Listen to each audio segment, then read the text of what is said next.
ৰাজ্যত এতিয়া পঞ্চায়ত নিৰ্বাচন অনুষ্ঠিত কৰাৰ পৰিৱেশ নাই।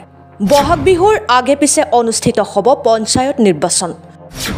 মেট্ৰিক আৰু হাই ছেকেণ্ডাৰী পৰীক্ষাৰ বাবে এতিয়া অনুষ্ঠিত নকৰে পঞ্চায়ত নিৰ্বাচন। কামৰূপৰ চাংচাৰিত এই মন্তব্য মুখ্যমন্ত্ৰী হিমন্ত বিশ্ব শৰ্মাৰ।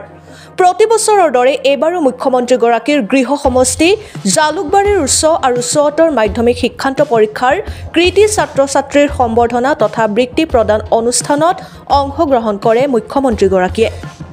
ৰাষ্ট্ৰীয় পুৰস্কাৰপ্ৰাপ্ত জনপ্ৰিয় কণ্ঠশিল্পী তৰালী শৰ্মাৰ ভক্তিমূলক গীতেৰে অনুষ্ঠানৰ শুভাৰম্ভ কৰা অনুষ্ঠানটোত 1700 গৰাকী কৃতি ছাত্ৰ ছাত্ৰীক সম্বৰ্ধনা আৰু বৃত্তি প্ৰদান কৰে মুখ্যমন্ত্ৰীগৰাকীয়ে।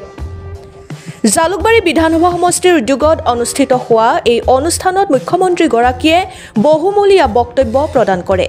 অনুষ্ঠানত উপস্থিত থাকে গুৱাহাটী বিশ্ববিদ্যালয়ৰ উপাচাৰ্য ননীগোপাল মহন্ত, কমলপুৰ সমষ্টিৰ বিধায়ক দিগন্ত কলিতা, কামৰূপ জিলাৰ আয়ুক্ত দেৱকুমাৰ মিশ্ৰকে ধৰি বহুকেইজন গণ্যমান্য ব্যক্তিৰ লগতে জালুকবাৰী বিধানসভা সমষ্টিৰ কৃতি ছাত্ৰ ছাত্ৰী, অভিভাৱক, সৰ্বসাধাৰণ ৰাইজ। প্ৰত্যেক বছৰে জালুকবাৰী সমষ্টিৰ মেধা ছাত্ৰ ছাত্ৰীসকলক আমি সন্মান জনাওঁ।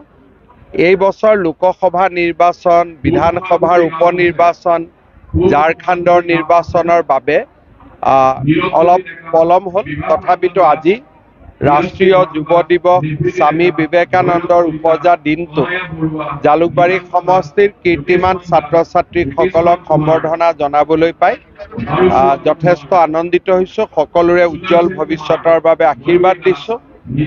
সকলোৱে যাতে নিজৰ পিতৃ মাতৃৰ গৌৰৱ বঢ়াব পাৰে, সমাজৰ গৌৰৱ বঢ়াব পাৰে আৰু অসমৰ নাম উজ্বলাব পাৰে, তাৰ বাবে সকলোকে শুভেচ্ছা জনালোঁ।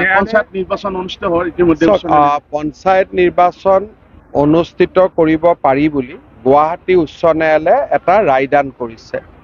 কিন্তু আজি 13 তাৰিখ, 12 তাৰিখ, আজিৰ পৰা যদি এমাহৰ ভিতৰত আমি পঞ্চায়ত ইলেকশ্যন অনুষ্ঠিত কৰোঁ, সি মেট্ৰিক পৰীক্ষা আমাৰ 14 তাৰিখৰ পৰা হায়াৰ ছেকেণ্ডেৰী পৰীক্ষা অনুষ্ঠিত হ'ব। গতিকে আমি কাউণ্টিং হ'লেই নাপাম আৰু গোটেই গাঁওবিলাকত নিৰ্বাচনৰ পৰিৱেশ হৈ থাকিলে পঢ়া শুনা ল'ৰা ছোৱালীয়েতো পৰীক্ষা দিব নোৱাৰিব। গতিকে মই ভাবোঁ আমাৰ হাতৰ পৰা সময়টো পাৰ হৈ গ'ল। এতিয়া মেট্ৰিক আৰু হাই ছেকেণ্ডেৰী পৰীক্ষাৰ পিছত আমি পঞ্চায়ত ইলেকশ্যনৰ ব্যৱস্থা কৰিম। মই ভাবোঁ যে বিহুৰ আগে পিছে আমি পাতিব লাগিব, কাৰণ বৰ্তমান সময়ত ইলেকশ্যন পতাৰ পৰিৱেশটো নাথাকিব।